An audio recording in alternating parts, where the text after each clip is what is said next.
Bueno,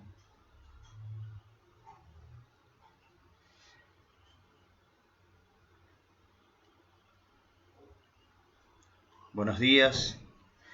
Acá estamos.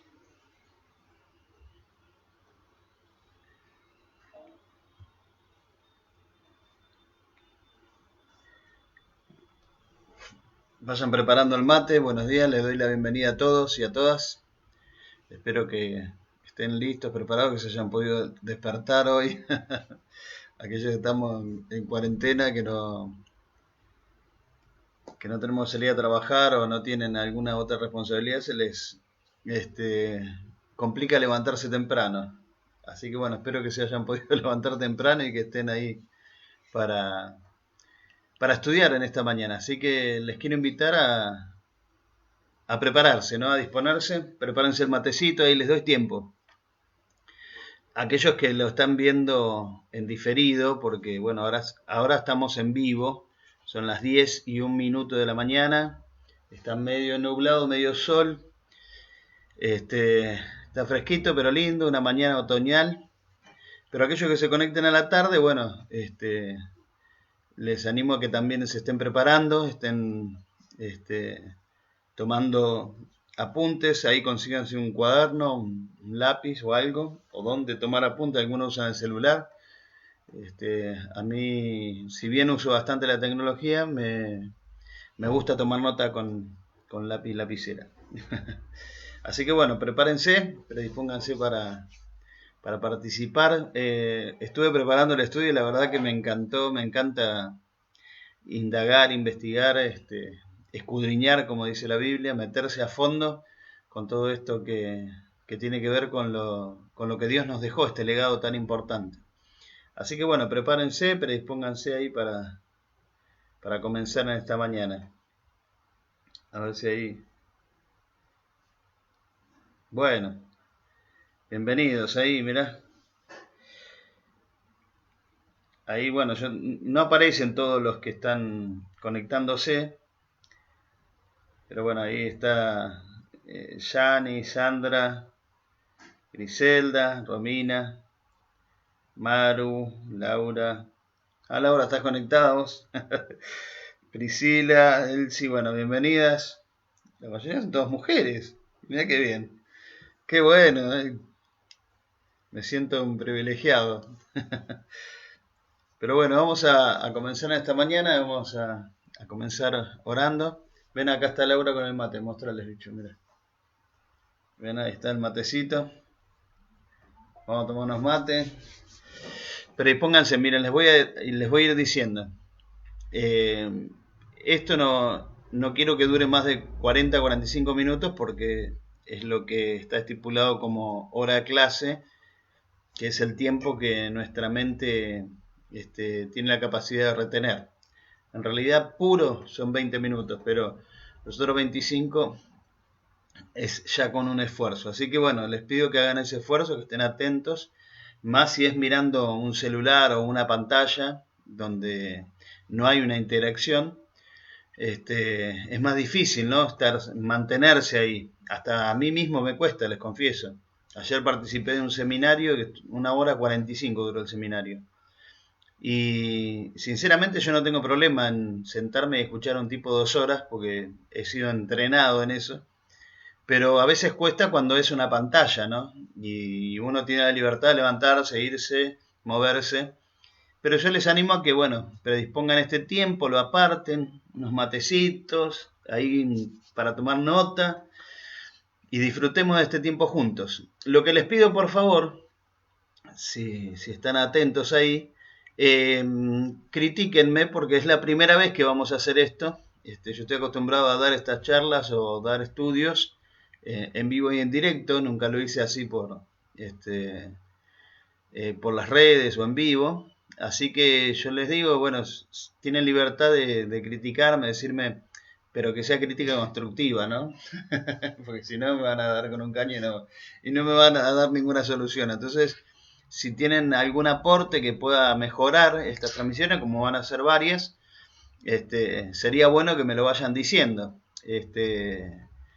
¿Por qué? Porque yo no quiero que ustedes la próxima no participen, quiero que estén ahí, que participen. Entonces, si ustedes ven algo que por ahí se podría mejorar, en lugar de dejar de participar, seguir participando y dame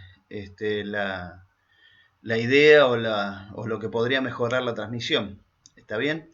La otra cosa que les quiero pedir, si no es que estoy muy pedigüeño, es que si tienen preguntas sobre el tema que voy a estar dando, escríbanlas ahí en el chat, que Laura va a tomar nota, ¿sí? Y en el próximo encuentro yo se las voy a tratar de responder.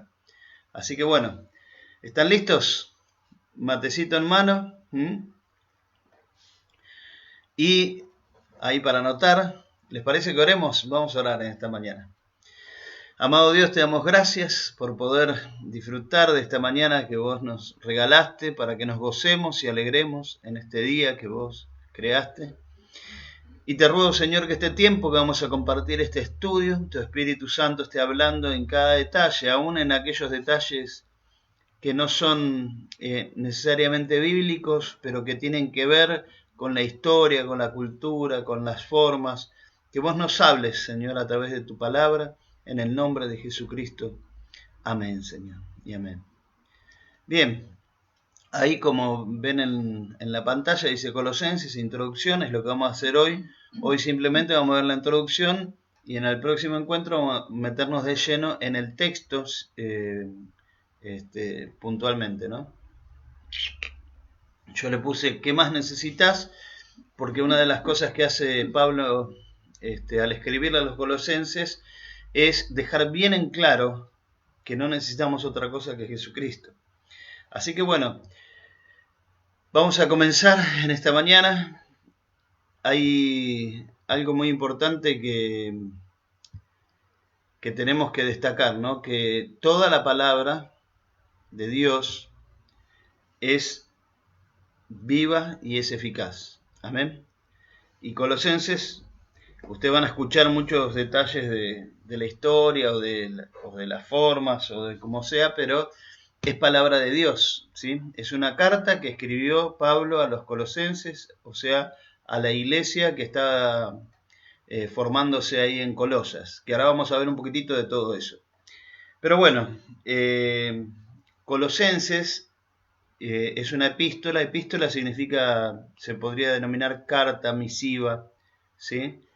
Un mensaje que Pablo escribe a la iglesia en Colosas. Es una de las cartas más completas, por eso me gustó empezar en este tiempo con esta carta, porque yo lo decía el otro día en la prédica, en las reuniones que estamos teniendo en vivo, en estos tiempos difíciles donde todo es tan inestable y todo se mueve de un lado para el otro y no hay nada seguro, qué bueno es que nosotros como cristianos tengamos en claro en quién creemos y quiénes somos nosotros. Eso es clave para cualquier tiempo, no solamente de crisis, sino para todo tiempo, saber quién es nuestro Dios y quiénes somos nosotros. Y si hay algo que hace la carta de Colosenses es dejar en claro eso, quién es el Señor y quiénes somos nosotros. El mate está muy muy bueno. Entonces, si bien es una carta cortita, tiene 4 capítulos, es una carta muy completa. Y Pablo la escribe, que después lo vamos a profundizar un poquitito más, lo escribe en respuesta a un problema que había en esa pequeña iglesia de Colosas, de Asia Menor, en el siglo I. Y esa respuesta a ese problema es una respuesta para nosotros hoy, para lo que nosotros vivimos hoy.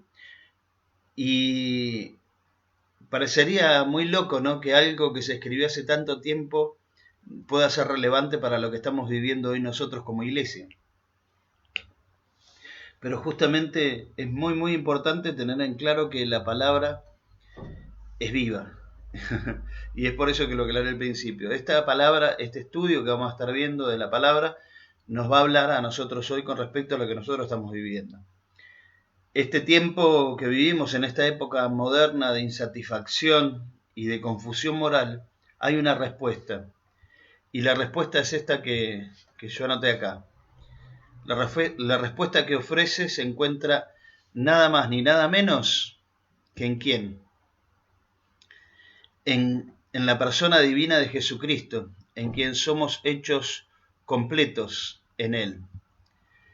Es muy importante que nosotros tengamos en claro eso, ¿no? De que quién es Jesucristo. Esta es otra de las epístolas. Yo voy a leer un poquitito acá los apuntes que tengo, si no les molesta. Pero esta es otra de las epístolas que el apóstol Pablo escribió cuando se encontraba en prisión en Roma. Yo había preparado un mapa con el lugar, todo, pero no lo puedo mostrar porque no me funcionó el otro celular. De paso, entre paréntesis, les digo que esta noche, algo que no pudo funcionar ayer va a funcionar hoy, esperemos, ahí con Juan Emilio en el programa Desde Adentro, que estábamos todos muy expectantes a ver qué iba a hacer, porque ni siquiera yo sé qué es lo que va a pasar ahí en ese programa, pero por el anticipo que nos dio va a estar bastante bueno y entretenido. Bueno, cerrando paréntesis, se complican las cosas en estas transmisiones, en estas cosas, y yo tenía un mapa para mostrarles, pero bueno, no tengo la posibilidad de hacerlo hoy. Pero es muy interesante que Pablo escribe esta carta cuando estaba preso en Roma, en Italia, y le escribe a los colosenses cuando estaba en prisión, pero no solamente a ellos, sino que el apóstol Pablo le había escrito también a los efesios, a la iglesia que estaba en Éfeso. Y también le escribió la carta ahí mismo a los filipenses.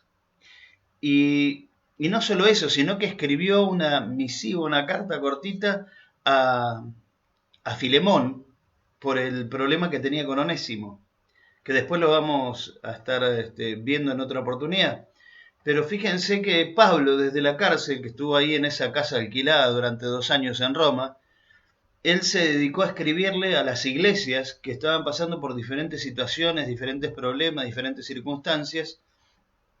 Y en el caso de la iglesia de los colosenses, Pablo no la había fundado, pero sin embargo él se preocupó y le escribió, ¿sí? Pero yo quiero que ustedes puedan ver esto tan importante, ¿no?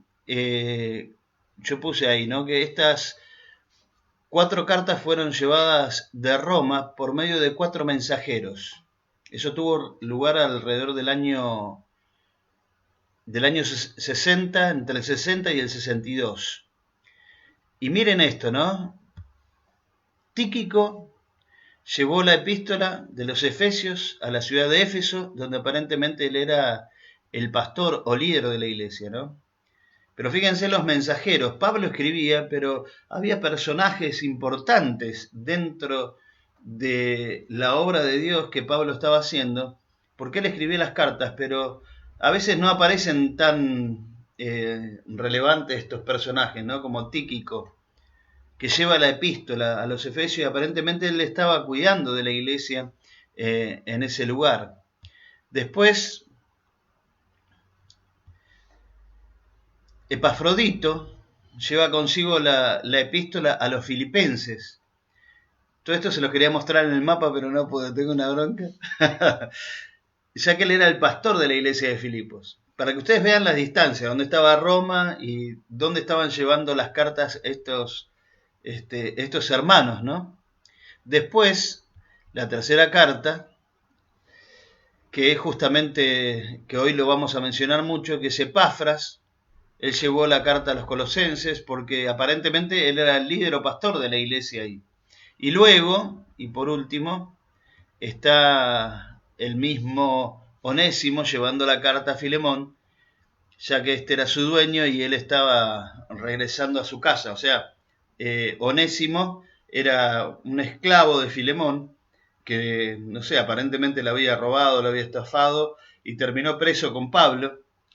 Y ahí en la cárcel se convierte Onésimo, increíble la historia, y el mismo Pablo escribe una carta para Filemón, que era muy amigo, muy allegado a él, porque había conocido a Cristo a través de Pablo, del ministerio de Pablo, entonces le manda a Onésimo con la carta diciéndole que lo perdone y lo reciba como un hermano. Después ustedes léanlo, que es muy interesante. Bueno, Teniendo este panorama, ¿no? En la carta de los Colosenses entonces se escribió en la cárcel, la escribió Pablo en los años entre 60 y 62 después de Jesucristo, y no es la única carta que escribe, y algunos dicen que estas 4 cartas, las 4 cartas que escribe de la cárcel, son un compendio donde uno las lee completas, va a tener un panorama mucho mayor de la vida cristiana, ¿no? Porque apunta a los diferentes aspectos de la vida que nosotros tenemos que vivir como cristianos. Y bueno, acá yo quiero mostrarles algunas cositas más. Por ejemplo, de qué habla en cada carta o qué tiene, cuál es el tema, ¿no? Efesios, según nuestra opinión, en la carta a los Efesios tenemos a la iglesia misma como el cuerpo, del cual Cristo es la cabeza, es lo que muestra un poco la carta de los Efesios. La carta a los Colosenses es una carta que dirige nuestra atención hacia la cabeza del cuerpo, que es Cristo, o sea, la preeminencia de Cristo. Cristo es el todo, que lo llenan todos, ¿sí? Después está la carta a los Filipenses y nos muestra a la iglesia caminando por la tierra. El tema es la vida cristiana, la vida cotidiana, cómo vivir la vida acá en la tierra. Y finalmente la de Filemón, que nos presenta la cristiandad en acción, en la vida cotidiana, ¿no? En la vida práctica de cada día, cómo sobrellevar los problemas, las dificultades, las relaciones. Mayormente los problemas que tenemos tienen que ver con otras personas y cómo resolverlos. Y la carta de Filemón nos muestra a la vida cristiana en acción en cuanto a eso, ¿no? Bueno, como ya lo anticipamos,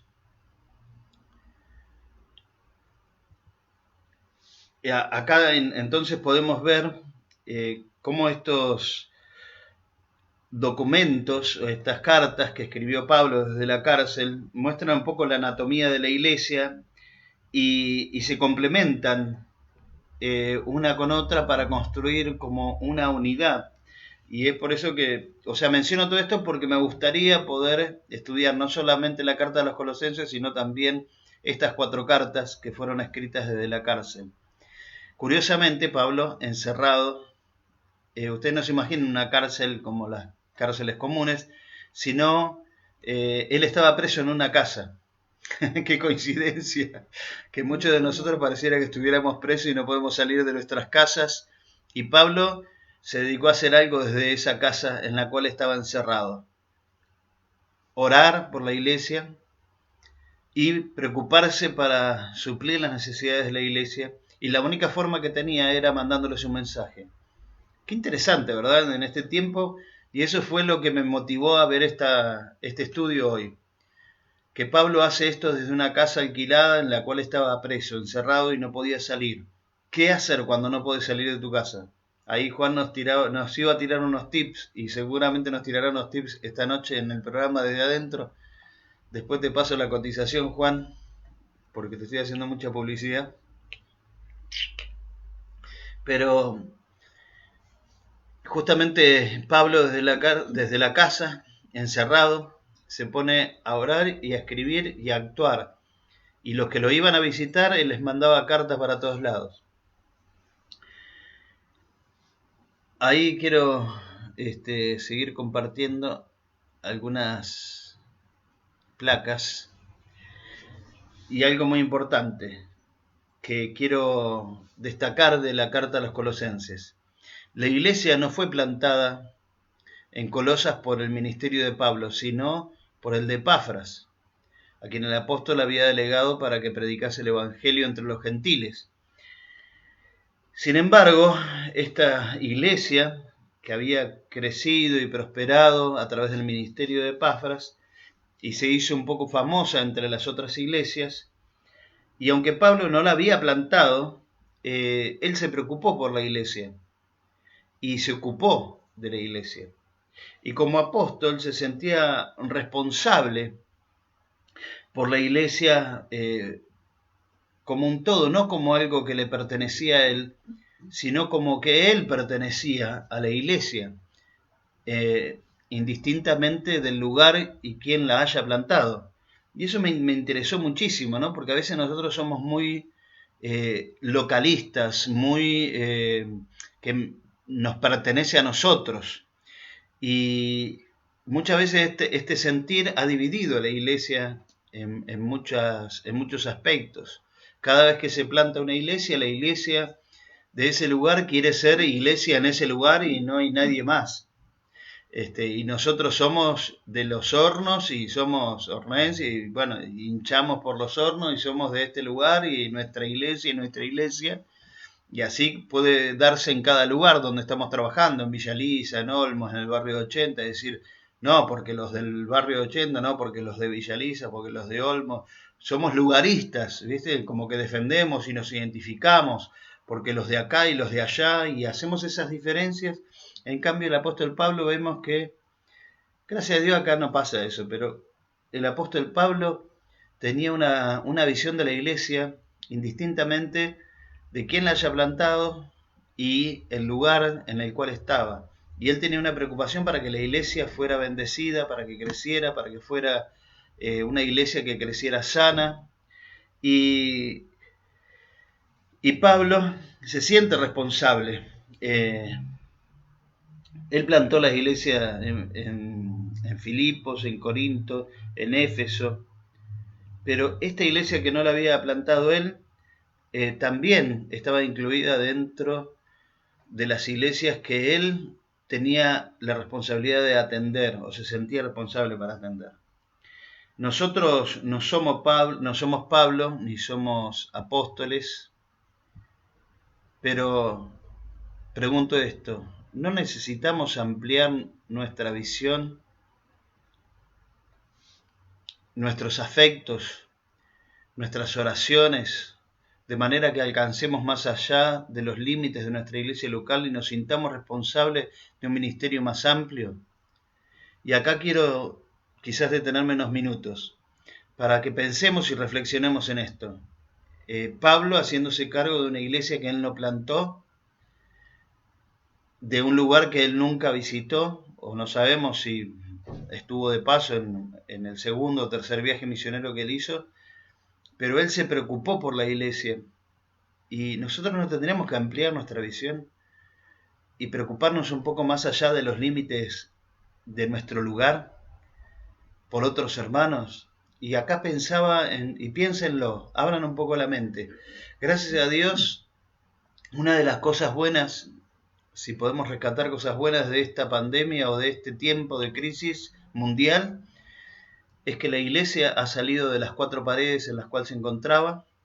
La iglesia comenzó a tener un ministerio fuera de lo cultico o del templo y empezó a exponerse en las redes y a mostrarse en las redes.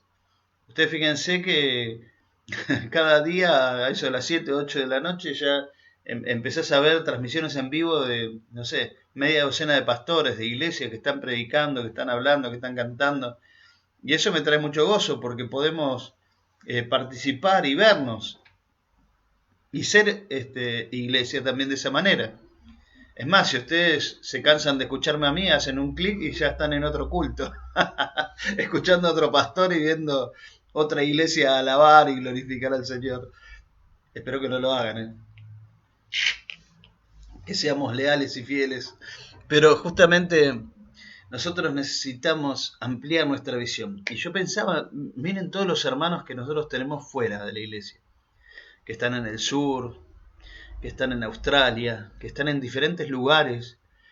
Y ¿por qué no extender nuestros brazos como iglesia y abrazarlos a ellos, contenerlos, amarlos, atenderlos, discipularlos, ministrarlos? ¿Por qué no? ¿Qué nos impide hacerlo? Solamente nuestra visión. Que podamos tener esa visión que tenía Pablo y que podamos ir más allá de nuestro lugar. No seamos lugaristas, seamos cristianos con un corazón abierto a recibir a todos los de la familia de la fe. Esto no debiera ser la preocupación de solo unos pocos cristianos, sino de cada uno de nosotros. La iglesia en Colosas evidentemente había comprendido algo de esto que Pablo había enseñado, porque fíjense lo que dice justamente en el capítulo 1, versículo 4, que Pablo les dice, habiendo oído de vuestra fe en Cristo Jesús y del amor que tenéis a todos los santos, no solamente entre ellos, sino a todos los santos. Amén. Bueno, esto como introducción. Vamos a meternos un poquito más. Ya voy por la mitad de la charla. Vamos a introducir un poquito más el tema y vamos a ver dos cosas. Anoten ahí, ¿eh? Ahí yo pongo las placas para que ustedes, esas placas es para que ustedes tomen nota. Fecha y lugar de la carta. Bueno, como ya dijimos, Pablo permaneció, dice, 2 años en una casa alquilada y recibía a todos los que él venía. La carta fue escrita en los años entre 60 y 62 por el apóstol Pablo, como ya lo mencionamos, cuando estaba preso en Roma. Colosas era una ciudad de Asia Menor en el siglo I, después cambió todo el panorama. Hoy el lugar, para que ustedes identifiquen en el mapa, es Turquía.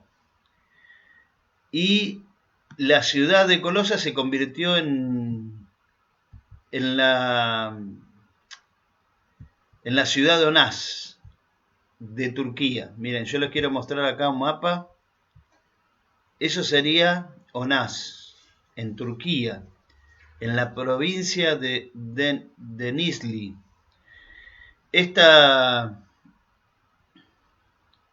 ciudad, Colosas, como la conoció el apóstol Pablo, desapareció, porque era una zona de muchos terremotos y solamente lo que quedó de Colosas fueron escombros, no quedó absolutamente nada. Después vinieron los turcos y conquistaron todo el territorio y a la provincia se la llamó Denizli y a la ciudad que era conocida como Colosas, que no había quedado nada, hoy día es la ciudad de Onás, en la provincia turca de Denizli.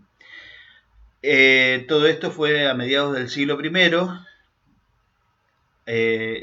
Lo curioso, otro dato curioso es que en ese tiempo, esa zona, esa región, era la más evangelizada del Imperio Romano. Recuerden que todo esto en la época de Pablo estaba bajo el Imperio Romano, todo esta zona.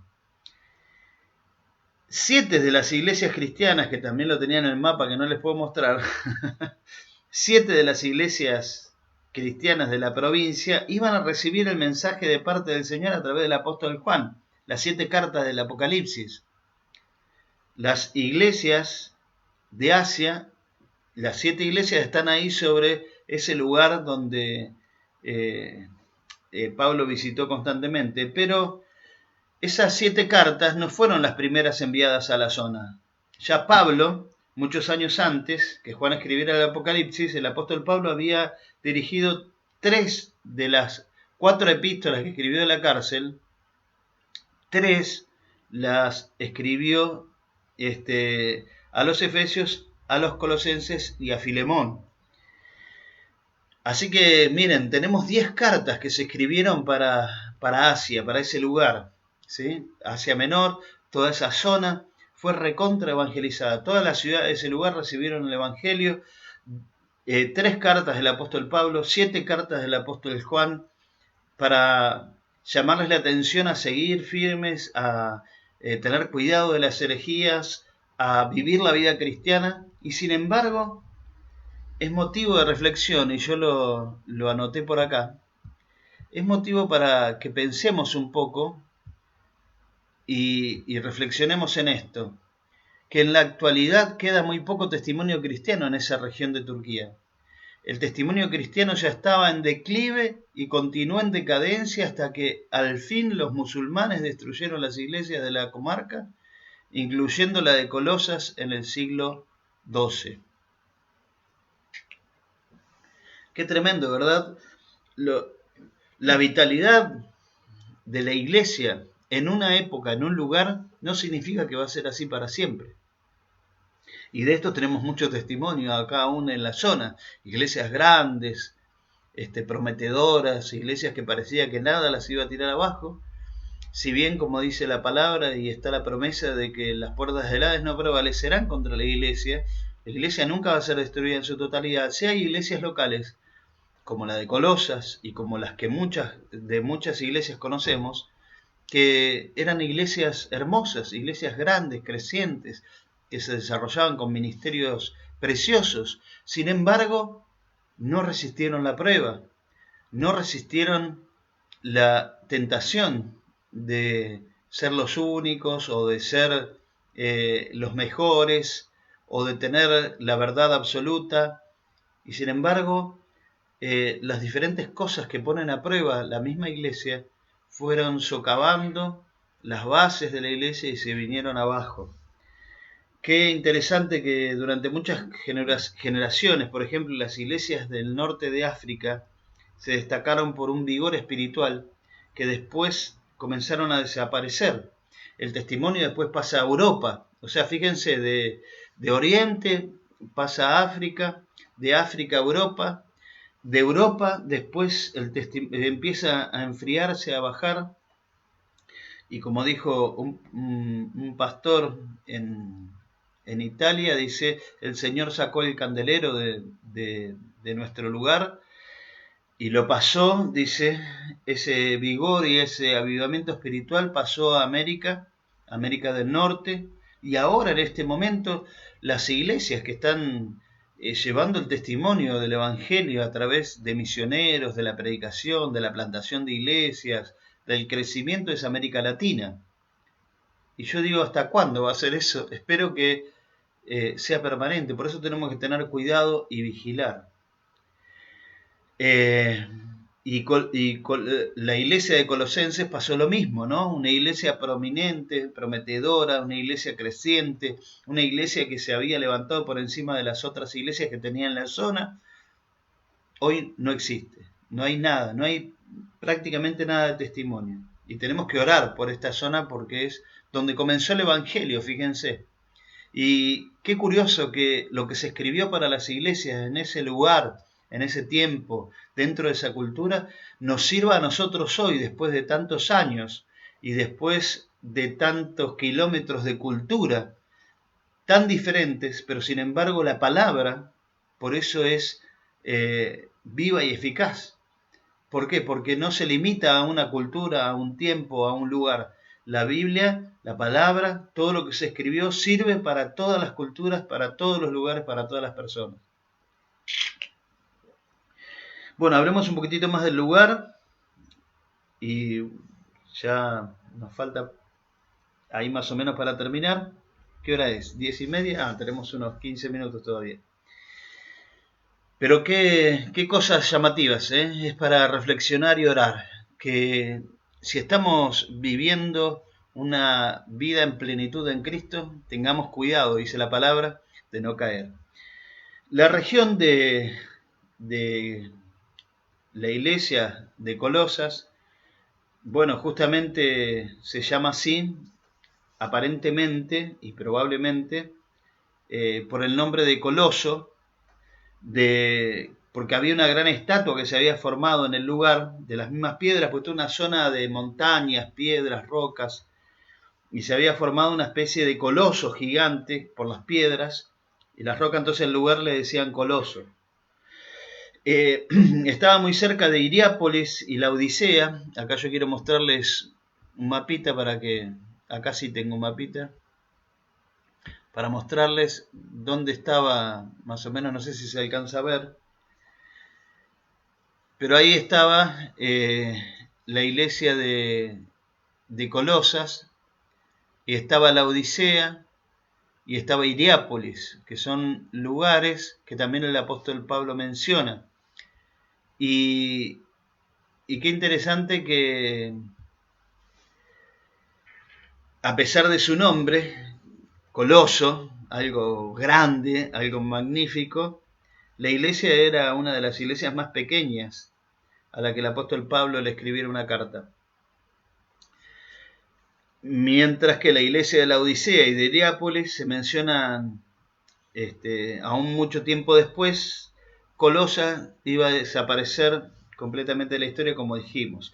Estas 3 ciudades habían recibido el Evangelio y dentro de ellas había surgido este pequeño grupo de iglesias a las que el apóstol Pablo menciona, que era Epafras el que trabajaba en esa zona. Y esta es también algo, lo menciono esto y muestro el mapa, ¿por qué? Porque nuestro ministerio a veces se limita, o lo limitamos nosotros a un lugar nada más. Y a mí me encanta lo que estamos pudiendo hacer nosotros. Ustedes pueden decir a duras penas, pero lo estamos haciendo, de ir a otros lugares a establecer el testimonio del Evangelio, plantando iglesias. Y la iglesia no se imagina en templos, sino lugares en los cuales la gente se puede reunir, como en Olmos, en Villa Lisa, en Chascomús, en el barrio de 80. Nos reunimos en las casas, pero es la iglesia que se reúne en las casas. Y tengamos esa visión de un panorama mucho más amplio. No nos limitemos a los lugares, no nos limitemos a las paredes de un templo. Abramos un poco más la mente. Fíjense en este tiempo que el Señor nos sacó de los templos y estamos usando este medio para llegar a mucha más gente. Y le damos la bienvenida a todos los que nos están escuchando y viendo, quizás de otros lugares, hermanos, amigos que están ahí compartiendo con nosotros.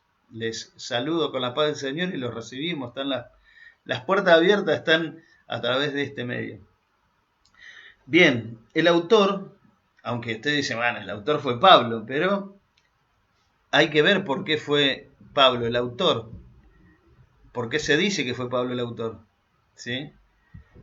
Y ahí vemos lo que dicen algunos comentaristas, que la autoría paulina de Colosenses está respaldada por abundante evidencia que se encuentran tanto dentro del libro como fuera del libro. Por ejemplo, Colosenses tiene 3 alusiones personales a Pablo en primera persona. Esto está ahí en el capítulo 1, versículo 1, en el versículo 23, en el capítulo 4, versículo 18. Numerosas referencias a sus colaboradores como Tíquico, Onésimo, Aristarco, Marcos, Justo, Epafras, Lucas, Demas y Arquipo. Y también el estilo y contenido de Colosenses es muy parecido al de Efesios, carta que fue escrita también en la misma fecha y probablemente que esta carta que se conoce como Filipenses, y acá les vuelvo la cabeza un poco, era aparentemente la carta que Pablo le dice a la iglesia de Colosenses que se lea también en la Odisea.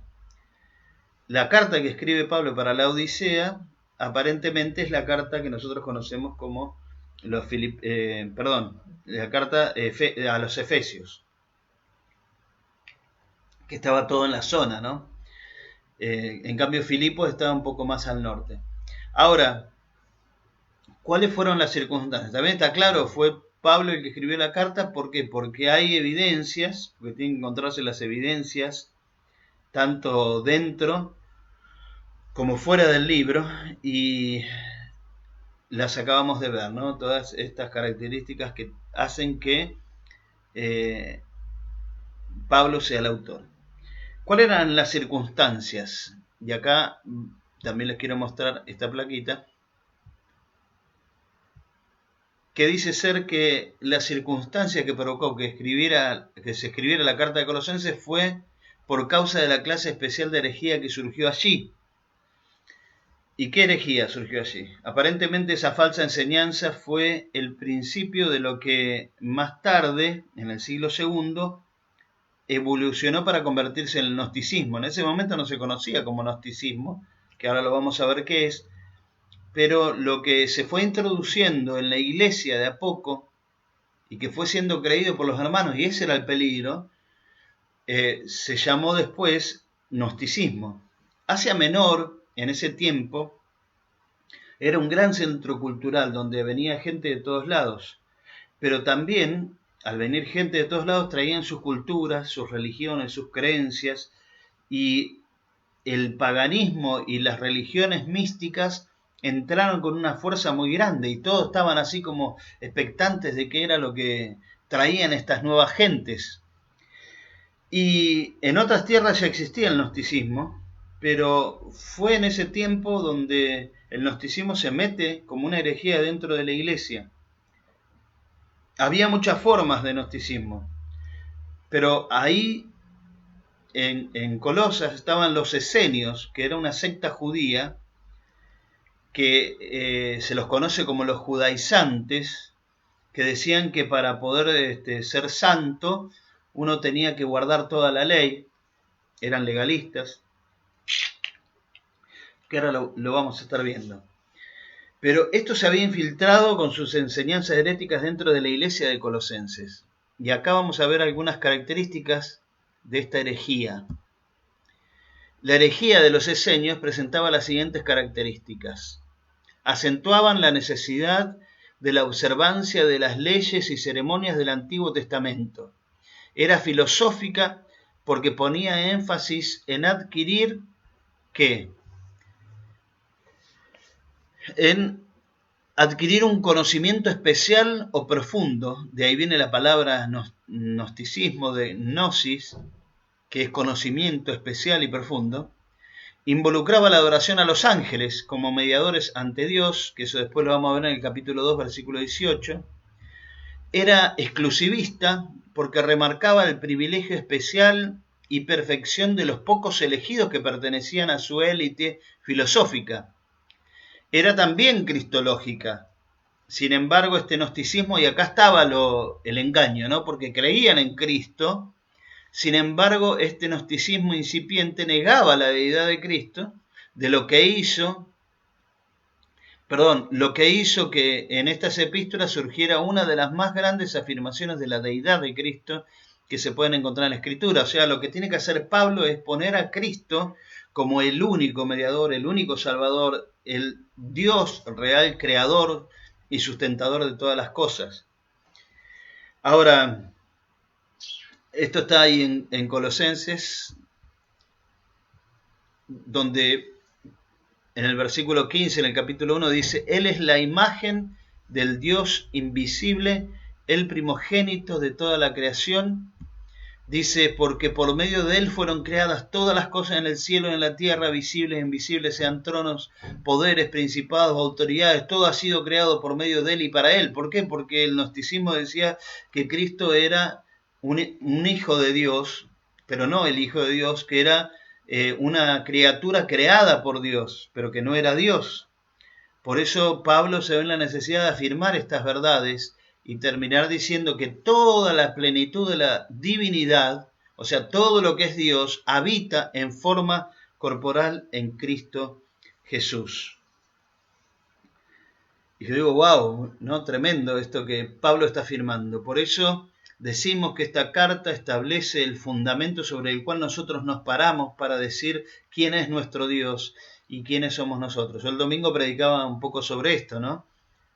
En estos tiempos de crisis, en estos tiempos de inestabilidad, donde no sabemos para dónde correr, donde los problemas humanos nos arrastran también nuestra fe y nos enfrían y nos distancian de Dios, pero nosotros tenemos que tener en claro quién es nuestro Dios y quiénes somos nosotros. Parecería redundar, pero vamos a ver un poco los propósitos de esta carta.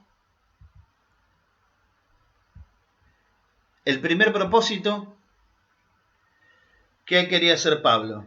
Buscaba demostrar, como dijimos recién, por eso dije parecería redundar, pero buscaba demostrar la supremacía y deidad de Cristo a la luz de la herejía colosense. Y va a decir, y Él es la cabeza del cuerpo que es la iglesia, Él que es el principio, el primogénito entre los muertos, para que en todo tenga preeminencia. Y en el capítulo 2, versículo 9, dice, porque en Él habita corporalmente toda la plenitud de la deidad. O sea, pero este era el primer objetivo, atacar la herejía y dejar en claro quién es Cristo. En segundo lugar, Él lo que va a hacer es tratar de guiar a los creyentes a la madurez espiritual. ¿Por qué? Porque las herejías están dando vueltas siempre, las tentaciones están dando vueltas siempre, las pruebas están viniendo siempre sobre nuestra vida.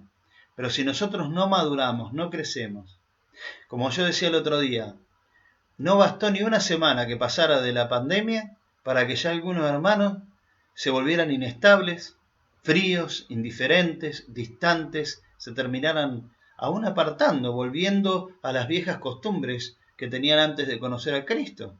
¿Qué pasó? Tienen que alcanzar esa madurez espiritual que los mantenga firmes en medio de las tormentas, de las tempestades, de las pruebas, de las dificultades, de las tentaciones, de los pecados y de los ataques de Satanás, de las mentiras y engaños y aún de las herejías. Ahí dice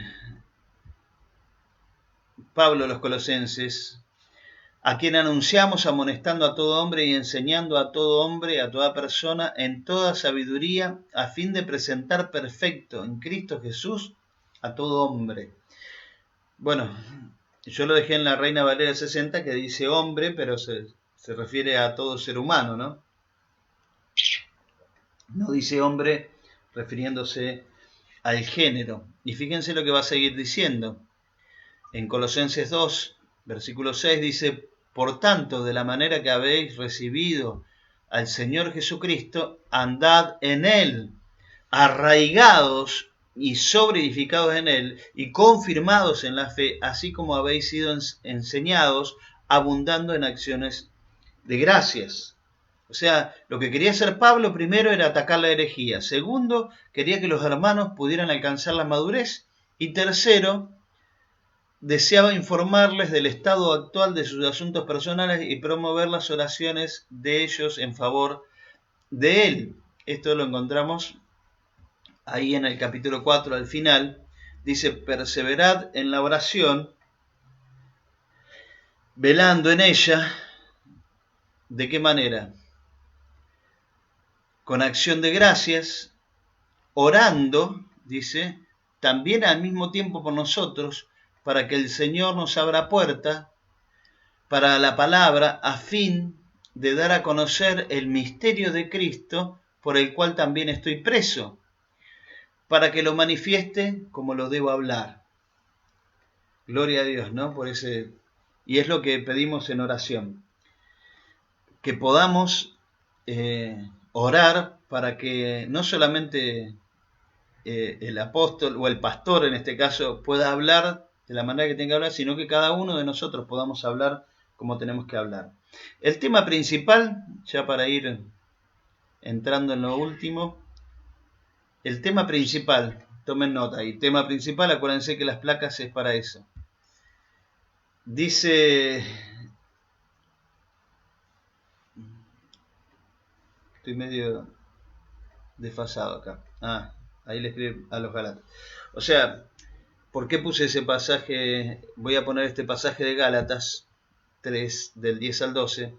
Dice, porque todos los que dependen de las obras de la ley están bajo maldición, pues escrito está, maldito todo aquel que no permaneciere en todas las cosas escritas en el libro de la ley para hacerlas. Pablo escribe a los Gálatas atacando el mismo problema que había en Colosas. O sea, estaban los esenios, como dijimos, gnósticos, legalistas, que decían que la gente se salvaba o se santificaba por guardar la ley. Y ahí en la epístola a los Gálatas está bien claro que no podemos ser salvos, ni podemos depender de cumplir con toda la ley, porque fuimos salvos por gracia. Dice el versículo 11,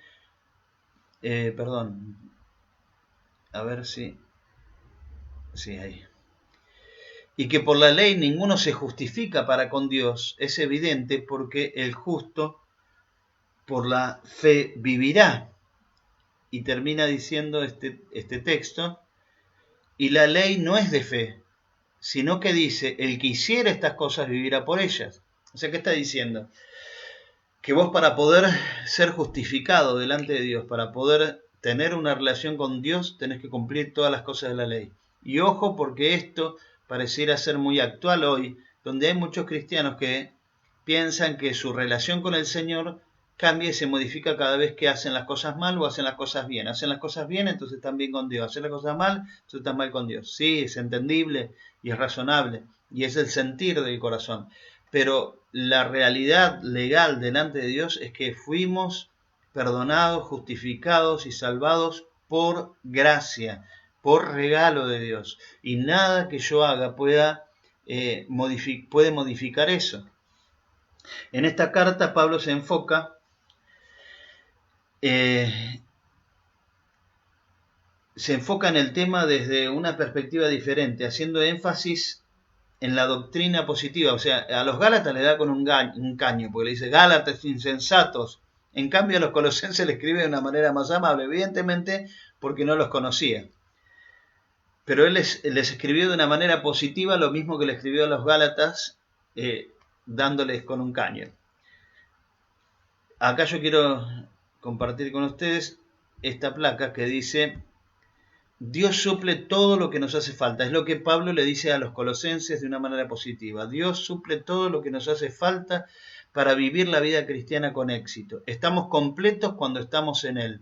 Por eso la vida espiritual es vivir en Cristo y no en el legalismo.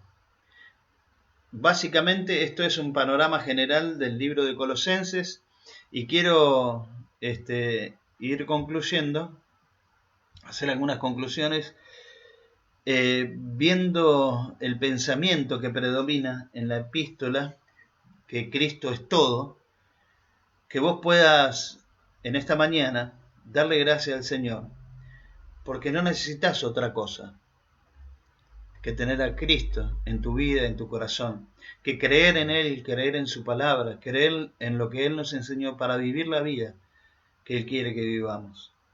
Quisiera compartir algunas ideas o escritos de diferentes personajes de la historia cristiana, como Carlos Wesley. Él, leyendo el libro de Colosenses, expresó lo siguiente. Él escribía himnos, ¿no? Y en uno de los himnos él escribe: Tú, oh Cristo, eres todo lo que quiero, en ti hallo más que todo. Qué hermoso sería que nosotros en esta mañana podamos cantarle al Señor, como nos exhorta siempre Leo, a cantarle al Señor en nuestra casa, que nuestra casa se convierta en una casa de alabanza, y podamos decirle: Señor, vos sos todo lo que quiero, y si te encuentro a vos, encuentro todo lo que necesito.